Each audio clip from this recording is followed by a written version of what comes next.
काय झालं रे, काऊन रडू राहिला? अन तुला माहिती का सगळ्यात हरामखोर कोण आहे? राजकारणी नेते सगळ्यात हरामखोर. ते तर आहेच, त्याच्यापेक्षा बी मोठा हरामखोर कोण आहे माहिती का? कोण आहे? मग सासरा. कस काय? सासऱ्यानं धरून हाणलं होतं काय तुला? तू चुप रे बेवड्या, मी सांगू राहिलो ना. काय केलं तो सासऱ्यानं? माया सासऱ्यानं चांगली पोरगी मांग ठुली आणि एकदम भंगार पोरगी माया गळ्यात गुतून दिली. मै बायको नागिन आहे नागिन, आणि मै साली डार्लिंग आहे डार्लिंग. आय लव्ह यू साली. अरे तो आता काहीच नाही, मी आता लव्ह मॅरेज करेल. चांगली गोष्ट आहे ना, मग प्रेम सक्सेस झालं तू. काय घंटा चांगली गोष्ट आहे. मै बायको मला रोज आणती लाता खाली, कधी बेलण्या खाली, कधी झाडू खाली, जे हातात पडन त्यानं आणती.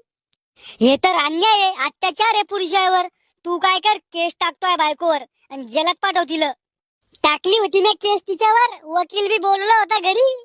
मग पुढे काय झालं? तिनं वकिलाला बी आणलं आणि मला बी आणलं. तेव्हापासून कोणताच वकील मै केस बी घेऊन राहिली.